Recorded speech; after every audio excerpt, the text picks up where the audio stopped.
નમસ્કાર વિદ્યાર્થી મિત્રો, હું મિથુન વાઘેલા અને અમારી યુટ્યુબ ચેનલ દિવ્યજ્યોત એજ્યુકેશન ની અંદર તમારું ખૂબ ખૂબ સ્વાગત કરું છું. મિત્રો, આપણી જે સિરીઝ છે ખમીર બનતા ગુજરાતનો ઇતિહાસ, આની અંદર આ આપણો લગભગ 5મો લેક્ચર છે અને આ લેક્ચર ની અંદર આપણે સુદર્શન તળાવ વિશે ભણવાના છીએ. મિત્રો, સુદર્શન તળાવ વિશે પરીક્ષામાં અવારનવાર પ્રશ્ન પૂછાતા જ રહે છે અને પૂછાવાના પણ છે. આથી એ વસ્તુને ધ્યાનમાં રાખી અને આપણે આ લેક્ચર બનાવ્યું છે. મિત્રો, આ લેક્ચર એટલી રીતે વ્યવસ્થિત બનાવ્યો છે કે હવે તમારે બીજું કોઈ મટીરિયલ વાંચવાની જરૂરત નહીં રહે અને તમને આની અંદર આપેલી દરેક ડિટેલ જે છે એ યાદ રહી જશે. તમારી આવનારી દરેક પરીક્ષા જેવી કે જીપીએસસી, એસટીઆઈ, ડીવાયએસઓ, જીટ્રિપલએસબી, પીએસઆઈ, કોન્સ્ટેબલ, તલાટી કે પછી ગુજરાત ગવર્મેન્ટની કોઈ પણ પરીક્ષા, આ દરેક પરીક્ષા માટે આ લેક્ચર ખૂબ જ મહત્વનો રહેશે. તો ચાલો લેક્ચરની શરૂઆત કરીએ. મિત્રો, ગુજરાતનો પ્રમાણિક ઇતિહાસ એ આપણને ઈસવીસન પૂર્વે 322 થી લઈ અને 185 સુધી આપણને એ ઇતિહાસ મળી રહે છે. એ સમય દરમિયાન રાજવંશ હતો મૌર્ય. આ મૌર્ય રાજવંશની અંદર તેના રાજા ચંદ્રગુપ્ત, બરાબર, આ ચંદ્રગુપ્તના શાસનકાળ દરમિયાન ગુજરાતની અંદર રાજધાની ગિરિનગર હતી. આ ગિરિનગર એટલે હાલનું જુનાગઢ. બરાબર. તો આ જુનાગઢની અંદર ચંદ્રગુપ્ત મૌર્ય પોતાના સુબા પુષ્પગુપ્તને પોતાનો વહીવટ આપ્યો હતો. બરાબર. એટલે પુષ્પગુપ્ત જે છે એ ગિરિનગરની અંદર સુબા તરીકે કામ કરતા હતા અને તેણે જ સુવર્ણ સિક્કા નદી, આ સુવર્ણ સિક્કા નદી એટલે કે સુવર્ણ રેખા, બરાબર, આ સુવર્ણ રેખા નદીને આડે બંધ બાંધી અને એક તળાવ બંધાવ્યું હતું. એ તળાવ એટલે કે સુદર્શન તળાવ. બરાબર. તો આ સુદર્શન તળાવનું બાંધકામ એ ચંદ્રગુપ્ત મૌર્યના સુબા પુષ્પગુપ્તે કર્યું હતું. મિત્રો, જોઈ શકો છો આ રીતે તળાવ કંઈક હશે, આપણે એવું અનુમાન લગાડી શકીએ. ત્યારબાદ મૌર્ય સામ્રાજ્યના એક બીજા રાજા એટલે કે અશોક, આ અશોકનું શાસન આવે છે અને આ અશોકે ગુજરાતની રાજધાની ગિરિનગર એટલે કે જુનાગઢમાં સુબા તરીકે તુષાફ જે છે આ તુષાફને આપી હતી અને આ તુષાફે જે સુદર્શન તળાવ છે આ સુદર્શન તળાવમાંથી નહેરો કરાવી હતી. બરાબર. તો તુષાફે શું કર્યું? સુદર્શન તળાવમાંથી નહેરો કરાવી હતી.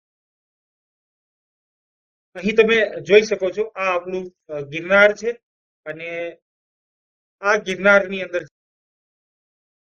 જે આ તળાવ છે અને આ તળાવમાં જે નહેરો કઢાવી એ આપણે જોઈ શકીએ છીએ. બરાબર, આ દેખાય છે. તો હવે મિત્રો, તમારી જે આવનારી પરીક્ષાઓ છે આ પરીક્ષાઓની અંદર જે મહત્વના જે યાદી જે છે, બરાબર, મહત્વની જે ઉપયોગી માહિતી છે આ માહિતીની અંદર તમને પૂછાઈ શકે એવા પ્રશ્નો મેં અહીંયા કવર કરેલા છે. તો ગિરનારની તળેટીની બાજુમાં દામોદર કુંડ આવેલું છે અને આ દામોદર કુંડની બાજુમાં અશોકના શિલાલેખો આવેલા છે. બરાબર. આ દામોદર કુંડની બાજુમાં અશોકના શિલાલેખ આવેલા છે. તો આ અશોકના શિલાલેખની અંદર 14 ધર્માંગનાઓ આપેલી છે. કેટલી? 14 ધર્માંગનાઓ આપેલી છે. ત્યારબાદ આ જે શિલાલેખ છે એની અંદર જે ભાષા છે એ પાલી ભાષા છે, દેવનાગરી લિપિ છે, દેવનાગરી લિપિ છે, બ્રાહ્મી ભાષા છે. બરાબર. તો આ તમારે યાદ રાખવું રહ્યું. મિત્રો, ઈસવીસન 1822માં જે આ શિલાલેખ છે એની શોધ કરવામાં આવી હતી અને આ જે શોધ કરનાર વ્યક્તિ હતા એ નામ તમારે યાદ રાખવાનું છે. એ નામ છે કર્નલ ટોડ. બરાબર. અને ત્યારબાદ ઈસવીસન 1837માં આ લિપિનો ઉકેલ કરવામાં આવ્યો હતો. આ ઉકેલ કરનાર જે વ્યક્તિ હતા એ હતા જેમ્સ પ્રિન્સેપ. બરાબર, જેમ્સ પ્રિન્સેપ.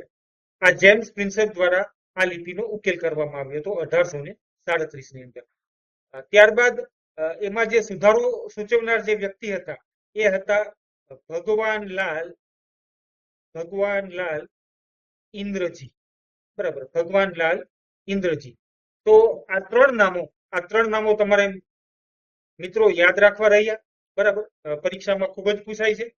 મિત્રો, શિલાલેખની અંદર અશોકને શિલાલેખની અંદર અશોકને દેવના પ્રિય તરીકે દર્શાવવામાં આવ્યા છે. ત્યારબાદ એક પ્રિયદર્શી રાજા તરીકે દર્શાવવામાં આવ્યા છે. મિત્રો, શિલાલેખ અનુસાર જે અશોક રાજા છે એના મંતવ્ય મુજબ સૌથી મોટો જે વિજય જે છે એ સૌથી મોટો વિજય એ ધર્મનો વિજય છે. બરાબર, આ વસ્તુ તમારે યાદ રાખવી, કારણ કે પ્રિલિમ્સ ની અંદર પણ તમને આ પ્રશ્ન પૂછાઈ શકે. ત્યારબાદ મેઇન્સ રાઇટિંગ ની અંદર પણ આ પ્રશ્ન પૂછાઈ શકે છે. બરાબર, મિત્રો, આ જે શિલાલેખ છે એના રખરખાવ માટે જુનાગઢના જે નવાબ જે છે, જુનાગઢના નવાબ રસુલ ખાન, આ રસુલ ખાને શિલાલેખની આજુબાજુ બાંધકામ કરાવ્યું હતું. બરાબર, તો આ તમારે યાદ રાખવું. તો આટલી માહિતી તમારે યાદ રાખવાની રહે છે. હવે રાજવંશ ક્ષત્રપ આવે છે અને એના રાજા રુદ્રદામા છે. આ રુદ્રદામા એટલે મહાક્ષત્રપ સ્વામી સાષ્ટાન આ સાષ્ટાનના પૌત્ર હતા અને ક્ષત્રપ સ્વામી જયદામા આ જયદામાના પુત્ર હતા. બરાબર, હવે આ રાજા રુદ્રદામાના જે સુબા હતા, આ સુબા એટલે કે સુવિશાખ, આ સુવિશાખે જીર્ણોદ્ધાર કરાવ્યો હતો. કેનો? તો કે સુદર્શન તળાવનો. બરાબર, આ સુદર્શન તળાવનો જીર્ણોદ્ધાર કરાવ્યો હતો. શા માટે? તો કે તે વખતે જે નદી જે છે કાલિશની અને સુવર્ણરેખા, બરાબર, આ નદીઓની અંદર ભારે પૂર આવ્યું હતું. આથી જે તળાવ હતું, આ તળાવની અંદર મોટા ગાબડા પડી ગયા હતા અને જે સુદર્શન તળાવ છે એકદમ વેર વિખેર થઈ ગયું હતું. આથી પોતાના સ્વામી એટલે કે પોતાના રાજાની કીર્તિ વધે, આ કીર્તિના વધારા માટે તેમણે એટલે કે જે સુવિશાખ છે, આ સુવિશાખે તેનો જીર્ણોદ્ધાર કરાવી અને ફરીથી આ જે તળાવ જે છે એ હતું એવું સુંદર બનાવી અને સુદર્શન તળાવ કરાવ્યું હતું. બરાબર, હવે આપણે આગળ જઈએ. તો મિત્રો, હવે આવે છે રાજવંશ ગુપ્ત. બરાબર, અને એના રાજા છે સ્કંદગુપ્ત. આ સ્કંદગુપ્તના જે સુબા જે છે એ છે ચક્રપાલિત. બરાબર, હવે જે મહાક્ષત્રપ રાજા છે રુદ્રદામા, એના સમયમાં ઈસવીસન 150 ની અંદર જે તળાવનું જીર્ણોદ્ધાર થયો હતો, આ જીર્ણોદ્ધાર બાદ ઈસવીસન 455 ની અંદર, બરાબર, અતિવૃષ્ટિ થઈ અને આ અતિવૃષ્ટિને કારણે તળાવ ફરીથી વેરવિખેર થઈ ગયું, તૂટી ગયું. આથી જે સુબા ચક્રપાલિત છે, આ ચક્રપાલિતે ફરીથી તેનો જીર્ણોદ્ધાર કરાવ્યો, બરાબર, અને એક સુંદર મજાનું જે મંદિર જે છે વિષ્ણુ ભગવાન, આ મંદિર એને આ તળાવની અંદર બનાવ્યું. આ ચક્રપાલિત સુબો છે.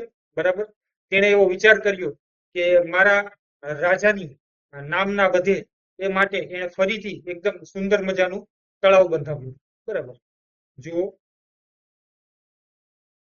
સરસ રીતે જીર્ણોદ્ધાર કરાવેલો છે અને તળાવની જે કિનારો જે છે એ કિનારે વિષ્ણુ ભગવાનનું મંદિર બંધાવ્યું. આ પ્રશ્ન પૂછાય એવો છે. બરાબર, આ સરસ મજાનું મંદિર બંધાવ્યું અને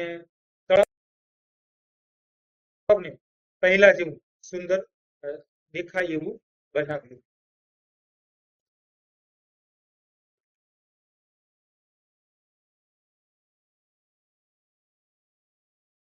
થેન્ક્સ ફોર વોચિંગ. મિત્રો, અહીં આપણો લેક્ચર પૂર્ણ થાય છે.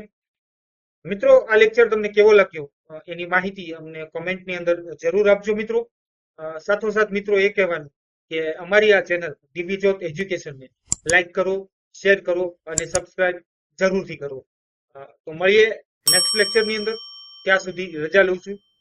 ધન્યવાદ. જય હિન્દ, જય ભારત, વંદે માતરમ.